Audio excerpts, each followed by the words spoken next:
Welcome back to Half the Battle. I'm your host, as always, Daniel Levi, and joining me now is the legendary Coach Gary Brown. Coach, welcome to Half the Battle. Well, thank you. I appreciate it.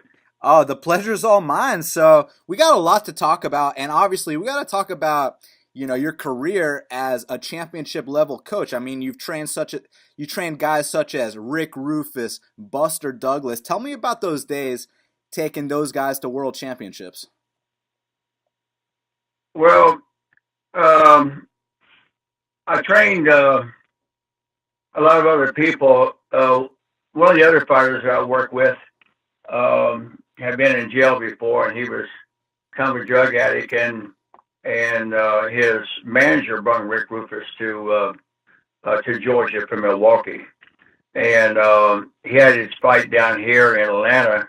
Rick did, and uh, I went to the fight to watch him fight because I was getting ready to sign a contract with him to be his trainer. And uh, the first time I seen him, I wasn't impressed. Uh, so, in saying that, he's already a world champion, but in Milwaukee, the trainers there Rick would say, "Well, I'm not training today because you just didn't want to train." And they let him go ahead and go home. And they'd say, "Well, Rick, when you're ready to train, let us know." And blah, blah, blah. And that was the way it was down there. So he really wasn't in top shape. So when he came here, and the first time we trained, he didn't show up. So I called Pat Domenico and his manager and told him I'm not training somebody who want to train. So I'm going home. So find another trainer. He told me to stay there. At that time, I was training uh, at the gym off of Buford Highway.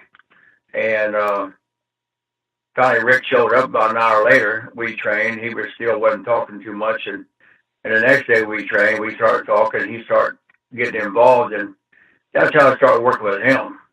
It was basically through that process. So that's interesting, because normally guys have to gain the respect of Coach Brown, but here it seemed like you had to gain Rick Rufus's respect. No, it's just that they let Rick do what he wanted to do in Milwaukee. They were a little worried about him, afraid of him because he demanded this, demanded that. And if he didn't want to train, they would say, "Well, all right, Rick, well, I mean, let it call us when you're ready to train, wherever. That day they came up there, and Pat Domenico and his manager with him, we sat down for a few minutes and talked. And I explained to him, "Look, I'm here for you. I'm driving all the way from Athens up here in Dorville to work with you. And if you don't want to train, that's fine. I mean, I've trained other world champions, and but if you want to train with me, that's fine. If you don't, then whatever." But at that time, Pat Domenico asked me if I would come out to his farm. He had well, it's actually not a farm. It's a polo field, and where he has polo matches. And he had a penthouse on top of the barn. And we would look at Rick's fight and the fight he just fought a couple of days previous to that. And I said, "Yeah." So the following week, I went out there and we went up in the penthouse, and he got some beautiful barn, beautiful horses and stuff. And we watched Rick's film, and Rick was sitting there watching. I was watching Rick. He was making all these faces, and he leaned back and said, "Pat, said, cut it off. I've seen enough." And Rick looked at me, and I said, "Why you cut it off?" And he goes, "I look like crap." And I said, "Well, I mean, now you know what I'm talking about, because I didn't tell you when the fight was over that day, and I walked up to the ring, and and Pat was there with me, and Rick leaned over the ropes. He said, "What do you think?" I said, "I'm not totally impressed. He has told me to F myself." He walked off. So I didn't say anything. Pat said, "Don't worry about it. Don't worry about it. We'll be okay." So that day in the penthouse up there, he looked at me and said, "How come I told me I looked like that?" I said, "Look, if your trainers don't know much, what they going to tell you what you look like? They're just tickled to death that they're getting paid. And they're working a great Rick Roufus." And I said, "I don't work that way." So we talked for a while, and finally, like I say, he finally realized what I was about, and I told him, if you don't show up, I'm getting paid anyway. But the fact of it is, you got a fight coming up in Paris, against Cayman, and your problem is if I don't train you, get you there. The last time I seen your fight, you won, but you got beat up pretty bad. They took you to the hospital. Your arm was all swollen up and everything else. So you had a few bars and bruises on your face. But with me, it won't work that way. So after that, we started training pretty good. Now, Coach, let me preface that by saying that Rick Roufus had already fought Rob Kaman, and there was a big difference in his performance the first time compared to the rematch. They brought you in for the rematch when he went out there, defeated Rob Kaman in devastating fashion. So, for you as a coach, I mean, could you tell? Obviously, you could tell the differences of, your practices being implemented into the second fight. Yes, I agree. But the fact of it is that when you have coaches who, I'm not down at a coach, I'm just saying when you have coaches where you don't know what they're doing, then it's a situation where they're doing what they think needs to get done. The knowledge is not there. And Rick just didn't know the difference between the two. And then when came and fought for the first time with him, like I say, Rick got beat up pretty bad, but he won. It went all 12 rounds. With me, it lasted two. And I wrote down on the plane flying over there. I wrote down on a piece of paper. I asked the lady, one of the ladies, the service, to give a piece of paper and a pencil. I wrote down it won't go beyond the fourth round. And after the fight, the promoter over there took us to his nightclub, and that's where he paid Rick at the nightclub. And we were sitting there talking, and the promoter said, "Well, Coach, what do you think? It was two rounds." I said, "Well, I didn't have beyond four rounds." And I took it out of my pocket and showed it to him, and they looked at it, and they were shocked that I said, "We won't go beyond four rounds." Wow. It's funny. It's almost like you guys wish that you could have bet that back then, take the under 4 rounds, and that would have been a nice little prop right there, right? Yeah, I didn't, with me, uh, I'm not a gaming person. At that time, I didn't have a ton of money or anything, and I wasn't even thinking about it. My thing is just basically trying to get him. We're going to Paris. I've never been out. Well, I've only been out of the United States when I spent a tour in Vietnam, but at that time, and then uh, going out with Paris, you got to think about jet lag. You got to start thinking about how much time you're spending there, getting used to the culture and the food and everything else. That was pretty much on my mind than anything else. So, Coach, how'd you get the nickname Captain Brown? Because I heard that Duke Roufus actually gave you that name. Yeah, he did. I trained work with Duke as well, but I worked for.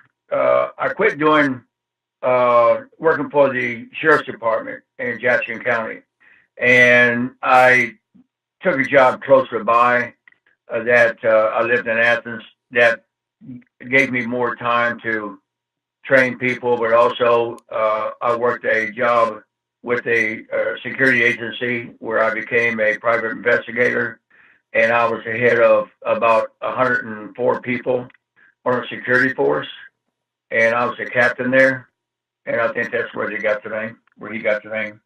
Because I would come to training sometimes with uniform on and my weapon and everything, and that's where Duke started calling me Captain Brown. Yeah, it's funny because recently one of Duke's fighters, Tyron Woodley, he won the UFC welterweight championship here in Atlanta. And when he was walking by the hotel lobby, I was hanging out there with a friend. I mentioned Captain Brown, and Duke Roufus lit up. He knew exactly who you were, Coach. Yeah, yeah, yeah. He's a good friend. He's a good friend. He's always a good friend, but he's also an awesome coach. He's a really good coach. Uh, I'm only saying this. Maybe I shouldn't say it, but I mean, I'm telling you, he was a great fighter, but at the same time, he's a much better coach than was a fighter. Even though he was a good fighter, he's like me. He liked coaching a bit more than he did fighting, and he's an awesome coach. Really, really good coach. I respect him as a coach, but also I respect him as a student for being a good coach.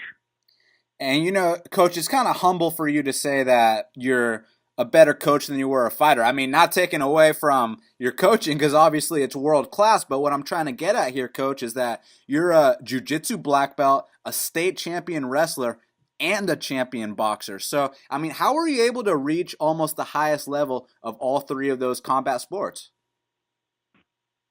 Uh, my coaches, my wrestling coach in Ohio, big man, a little overweight at the time, but he wrestled years ago, and evidently he's seen something in me, and he's seen something in Carl Spangle, which is another young man who was really good there, and him and I worked together all the time, and he took us under his wing and worked with us and talked to us on spatial times, and not just told us how to wrestle, but how to have the attitude to wrestle. It's the same thing when you have an attitude to do Muay Thai, attitude to do MMA, any other sport. You have to have an attitude, and that's not a mean, ugly attitude. It just means you have to have your wits about you. You have to have that face that you bring to the fight. You have to have that demeanor, and when you go in, you got to be calm, cool, collective, and you just got to work all your techniques you trained on, because once you get upset, get mad, get wild, you're out of control, because anger blinds you to reality and you just go crazy. So he was one of them who really helped me a lot. Um, uh, my boxing coach, King Brookins, who was Sonny Liston, Ali, George Foreman, and Norton's sparring partner. He helped me a lot more with my hands. He helped me how to move my feet, and I give him great credit for that. And he was another big man, about 6'2", 280 pounds, but he could move, he could box. And, that's where I got a lot of that. And then Jiu-Jitsu was Maduri Yamabudokai. It's an organization out of Alabama.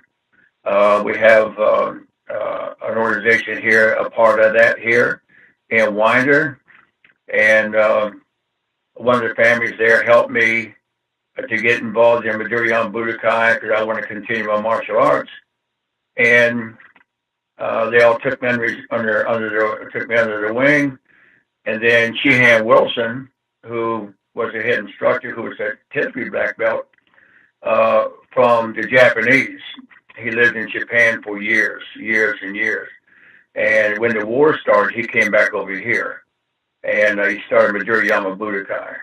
And since I had the boxing program and the wrestling program behind me, it just made me a better fighter when we come to sparring in their gyms, whereas the rest of them only did strictly martial arts. So it's a little easier for me after coming out of wrestling. So, Coach, I mean, we've spoken about some of your world champions. I mean, look, you got 18 world champions under your belt and counting. So we could sit here and talk about all of them for the rest of the show. But one specifically that I want to get to is Buster Douglas. I mean, this is a guy that upset the great Mike Tyson. One does not simply knock out Mike Tyson, especially when he was on the streak that he was on. Tell me about your experience working with Buster Douglas.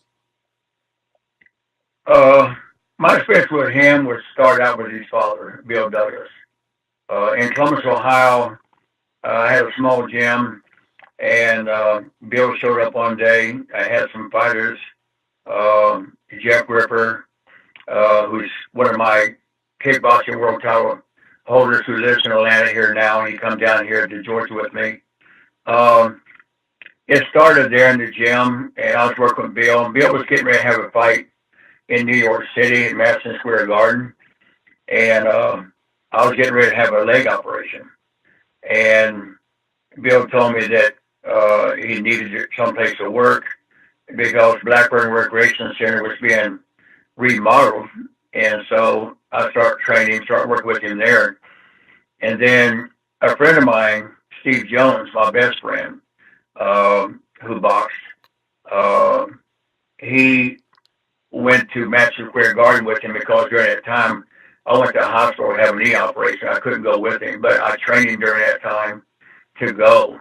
And then later on, when Buster started growing up, Bill asked me to work with him.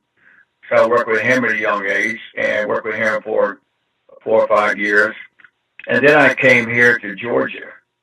And when I came to Georgia, it was about 3 weeks before the fight for Tyson. Bill called me and asked me if I would come back to Ohio and help him with Buster's workout a little bit. And I said, yeah, I'll be tickled to that. So I went back. He paid my plane ticket and stuff. I went back. And I spent about a week and a half there working on hand pads, movement, lateral movement, inside, outside movement, a lot of body shots. Tyson like to weave and bob and stuff, and come back body shots back over the hook and stuff. So I had him throwing a lot of uppercuts, a lot of hooks. I let him throwing straight jabs, low straight jabs, because Tyson can't weave and low. And that's why. And then I came back here before the fight because I had already had things set up back here for me to move into a new gym. So I wasn't there for the fight. I wasn't in his corner. But again, like I say, I was just tickled to death to work with him. Really tickled to be a part of his camp for a while. I mean, Coach, it's one thing to go in there and train someone. It's another thing to see them go out there and cause one of the biggest upsets in combat sports history. Were you surprised when it happened? Not really. I mean, don't get me wrong. I'm not here bragging about what I done. What happened there. It's just that the fact that I think the Lord has given me a lot of knowledge. I've got a lot of knowledge off my trainers, but over the years I've got so much knowledge of just watching fights and seeing what can be done differently. And I realized by working on lowering our hooks, throwing short tight uppercuts, and just moving a lot of movement side to side and not standing in front of him was probably the best game plan, and they agreed. So I mean, I don't know. I mean, I can say I wasn't surprised. I can say I was surprised. I don't know. I just know I felt good about the fight. I just know that I felt good about the fight. I knew it's either going to go to the distance, and I thought Buster, if he worked his program, would end on on a decision. Because even at that time, Tyson wasn't basically going to the distance with a lot of people. And I thought if Buster would have took him out to the deep waters, he had a good chance of winning. Yeah, and we saw what happened there. So, Coach, you told me about this recently, and I mean, it's such a great story. So, back in the day when you used to fight, it was a different era of the sport. It's funny because nowadays with a lot of street fights, you get people to form a circle, and within that circle, that's where the two competitors scrap it out. But for you, back in your day, you said they used to line up the cars and put the cars in a circle so you could see the lights. Is that what happened, Coach? Yeah, that was a long time ago, man. That was Steve Jones, and we call him Doc Holliday. His name is Thurman Holliday. We call him Doc Holliday. And he's fast and quick, and so was Steve. And we hung together. We trained together. We hung together, and we just had a great time. And I spent a lot of my time in Poindexter Village, which is basically it's an all-black neighborhood in Columbus, Ohio. Candace, Candace at the gym, one of my girls, she lives in Ohio. She knows about the place. But we used to go and box at the tournaments, and we boxed at the Golden Gloves and all the other tournaments. And you got to realize Columbus, Ohio's got, in Columbus, they have like about 41 recreation centers. Out of those 41, there's about 29 that has boxing clubs. And we boxed almost every week because every week a different boxing club would have a tournament. So we were boxing almost every week, where Orlando doesn't have that. We had it in Columbus. We boxed a lot of fights. And anyway, when the old David Davies sausage factory closed up, it was huge. And Mr. Herbert, who used to work security there and stuff like that, an elderly black gentleman, he cleaned it up because the people said they weren't going to open it up anymore. and they don't know what's going to do with the property, but it'd be about 4 or 5 years before they find out what they're going to do with the property. So he had the keys to the place, and he cleaned up the inside, painted the windows inside and outside, blacked them all out. And those big giant roll-up doors used to bring tractor trailers through. So that time he put out on the street the word that he's going to have start some fights in June, and it's going to be no gloves. You know, you take a mouthpiece you onto a cup and no gloves or anything. And Steve told me about it. So him, Thurman, and myself went down there the second time they had it. And I told Mr. Thurman I wanted to fight, and Steve and Doc Holliday did too. So they would match us up to our own size. And you go in, you have a pair of jeans and a t-shirt on, and they pull the cars in a big circle and turn the lights on. And, you know, you would step out in the middle and you pat your pockets front and back and raise your hands. You know, and after that, it was, you know, either you quit or you got knocked out, one or two. And that's what happened. And back those days, we was getting paid. We started out getting paid $300 a fight. And you imagine it's about 5, 6 fights that night at $300 a fight. And then, you know, later on, about 5, 6 months later, we started getting, a lot of us started getting paid $500 a fight. Now, there's guys now that in MMA right now don't get paid hardly much that. You know, like here in town, it's like, you know, 5 and 5 or something like that. And that was back in the late 60s and 70s. Wow. So I mean, you basically told me it's up to someone to quit or to get knocked out, but no time limits. And often, how did those fights end? Most of the men, I mean, there's been a lot of people who just got hit, got cut, or got busted their mouth, something, just quit. A lot of fights were quick fights because some guys thought they were going to go in and be, you know, really, really good at this stuff, and they weren't, and they just quit automatically, just shut down and quit. And the more hardcore guys hung in tough, and a lot of it, you know, either started getting choked out. And one of the things that Mr. Perfect, if somebody was getting choked out or just getting beaten half to death, he'd stop it because he was basically the head referee there. He'd make sure that nobody got really hurt really bad. You couldn't slam nobody's head into the cars. You couldn't slam it to the floor. You couldn't kick to the face. But you can kick to the body while they're on the ground. You couldn't kick to the face. So there was a few rules involved. At that time, a lot of us wrestled in high school and stuff. So we'd wrestle and we'd punch on the ground. But we at that point didn't have a lot of arm bars and triangle chokes and things like this. We were just basically wrestlers back in them days and street fighters. Well, except for us that boxed. So, Coach, I mentioned this earlier, and I have to emphasize it. Jiu Jitsu black belt, state champion wrestler, and champion boxer. How did you develop your style? Because there's so much emphasis on hand fighting, parrying, carrot topping, the touch and go. You really have your system down. How did you develop it? I was afraid you wouldn't ask me that question. You know, Bobby, I told Bobby I was doing this interview, but she said, you know, how are you going to answer certain questions? And I said, I don't know, because the fact of it is, not taking anything away from the coaches I had in the past. I told this in church. I didn't talk about my fighting. I told them in church when they found that I trained a lot of world champions, but I got saved and got baptized. And I just, in an interview like we're doing now, but it was on video, and you played it in church, you know, before I did my, you know, before I was baptized, I just explained to them, I mean, the skill level I have right now, to me, all I can figure it comes from God, because there are things that I do right now, I shock myself. And, you know, because I don't know, I look at fights, and I look at people doing things, and I could look at things how I could do it a little differently, and then I would go to the gym and have the students work on a few things without them knowing about it. And then if I see it working, then I implement it into my program. I watch fights all the time on weekends. My wife thinks I'm a commentator because I go back and I watch video after video after video.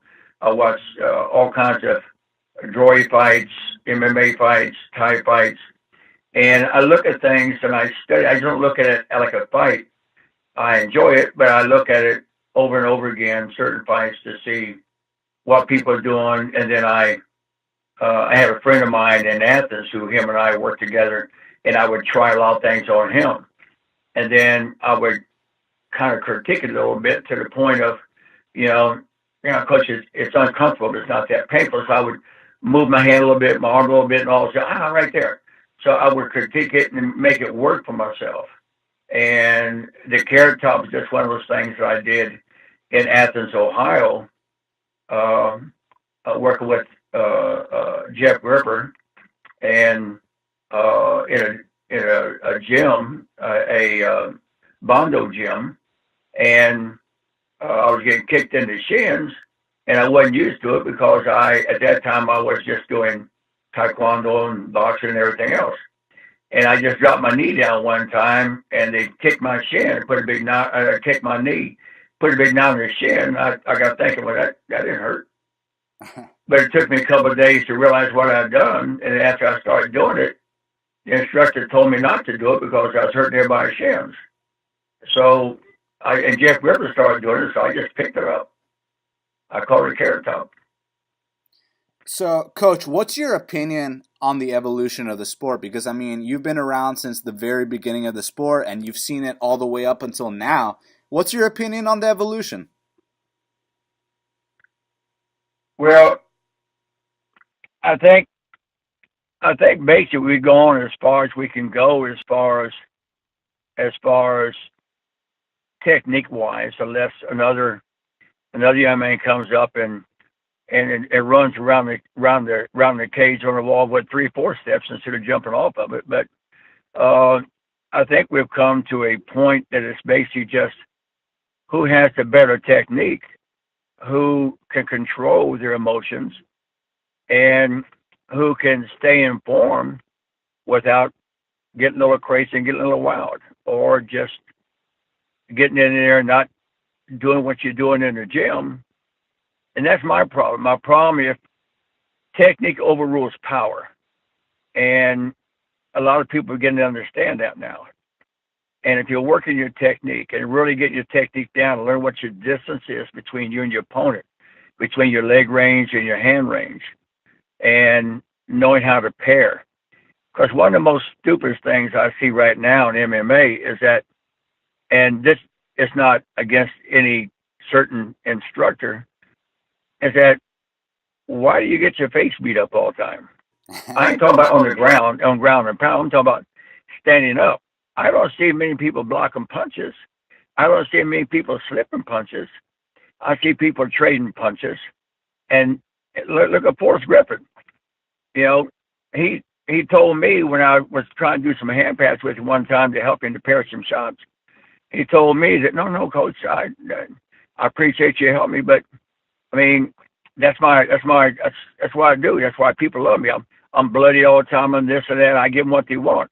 I said, Forrest, you're not going to be around very long if you keep doing this, and you see what happened. But you can't keep taking punishment to the head and punishment to the face without blocking punches. And on top of that, the most important thing, you're giving up points. So why do a lot of your techniques that you've been teaching for decades, why do they still work today? Because I try to keep my fighters safe, because I try to give my fighters the best technique I could give them, because Thai is Thai. Thai is from Bangkok, it's in Holland, and yet when you watch Drory and you watch them throwing one real hard shin kick after another, and the punches are real hard and power, and they're reaching back to Oklahoma to throw a right hand or whatever. I mean, you got to have some really decent technique, and you got to be able to pair these shots up, block these shots, and come back with a counter much easier than what I see them doing it now. And that's why, and you work out in the gym with us, that's why counter to counter works. That's why if you stay within range, counter to counter works. You know, between Jamar and JB and you and the rest of the fighters, it's a situation of trying to tell people know your range, look at their body weight, which way they're leaning, and you know if they're leaning to the left, getting ready to throw outside leg kick, then they can't use anything from the left hand side because they're leaning on that left leg. All the power's in that left leg. So with the leg being off the ground, why do I want to back away from the kick and then try to counter after he hits the floor and gets back on target? I don't. So you know how it is when we carrot top. They throw a round kick, we step in for our right hand. You know, they throw a round kick, we block it with the T block and take a stir step and take the inside leg.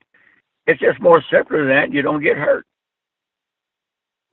So, Coach, obviously we've talked about some of your past world champions, Rick Roufus, Buster Douglas, among others. But what about the future generation? I mean, you got a guy in Jamar Whitehead. He's 10-1 under your banner. Obviously, JB Hopkins, massive potential with him. Tell me about some of your future world champions.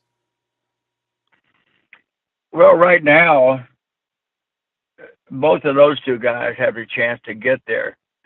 JB takes just a little bit longer, only for the standpoint that when I first met him and the first match we had together was a bocce match, and he was off the chain. I mean, it looked like he had epilepsy. I mean, he was just throwing everything and anything. And I love the boy to death and do anything for him, but he just looked like he was just throwing everything and anything. And after that, my first and foremost thing was to calm him down because you can't work technique unless you calm down. So it took me a while to calm him down. When I did, he started coming online. He started taking care of business. He doesn't have any ground game experience right now. That's why he's lost his first two MMA fights. And also he's got a messed up shoulder. It's been messed up for over a month. So he fought his first two fights with a messed up shoulder. I'm not making excuses for him, but right now I'm taking him back to Thai, and then let him continue to work on his ground game and grappling and everything with Guy and some of the other guys and stuff, and then we'll get him back into the MMA once he starts getting that ground game back a little better. As far as Jamar is concerned, he's wrestled 4 years in high school. He's done Taekwondo. I think it was a black belt in Taekwondo. I'm not for sure. He's got unbelievable kicks. When he first came to me, he was doing the same stance, the same Taekwondo stance, the same spinning crescent kicks, young spinning crescent kicks, back kicks, and everything else. I was explaining to him it's not going to work in Thai. I'm not doing as much as he's doing. Got him settled down, got him working, and got his hands and feet married together because all of them don't come with their feet married together, hands married together. And got him doing that, got him working, and from then on he just shot up and just took off. And a little cocky sometimes, and sometimes a little too cocky for me sometimes, but he's beginning to calm down a little bit. I'm talking to him, but I love him to death too. He's a good kid. And he just fought this 28-year-old guy last week or a week or so ago.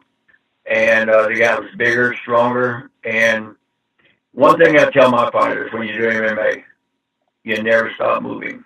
You know, where you pinned against the cage, where you're on the ground, somebody takes you down, whatever, you know.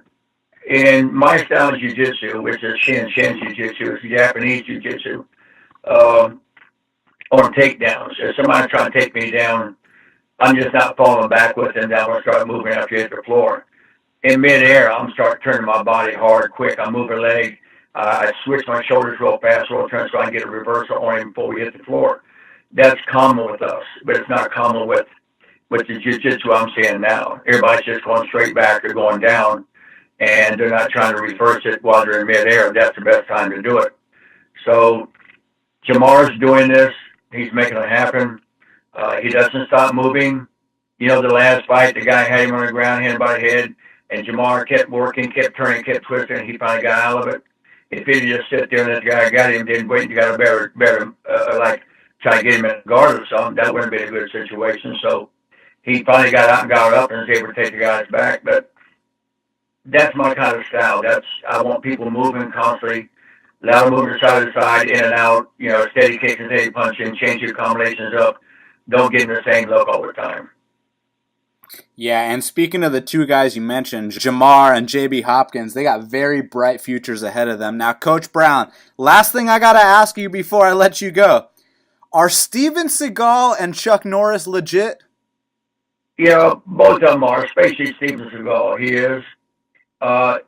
He spent years in Japan, a lot of years in Japan. Um, the first movie he put out, you seen in the very beginning of the movie when he was in Japan, and the senseis were sitting in the background, and he was instructing in class, and when everybody started coming at him, um, that was him teaching class in front of them as one of his belt tests. But he is totally legit. He's got Aikido down to a point that he's really really good. Hate to see him gain as much weight as he has lately, but he is that good. Chuck Norris, he's awesome too. He's good at what he does. He hasn't had hardly any fights, but I'm not saying he can't fight. But everything's choreographed through TV and stuff. But if you want to ask me if somebody's a little better than that, it would be Bill Wallace. Well, Coach, I want to thank you so much for taking the time to speak with me right here, right now, on Half the Battle. It's been an absolute pleasure. The honor is mine. Coach, any message for the fans before we get out of here? Yeah, watch Jamar next week. Keep an eye on Jamar, and you'll see what I'm talking about. The other thing I just wish everybody who's out there who's training, get yourself a good trainer. If you're not happy with the one you got, get yourself a good trainer. If you have to go to another gym, get yourself somebody who's putting their heart and soul into you, making sure you're eating right, you're not out gallivanting around late at night and everything else, and stay in good shape. And if you're not fighting, I would suggest the same for you as well. If you're doing it just for fun, just stay in great shape, keep a good attitude, train hard, and help other people. And Coach, if anyone wants to train with you, what should they do? Just come to Team Octopus on Roswell Road and just ask for Coach Brown. I'm there.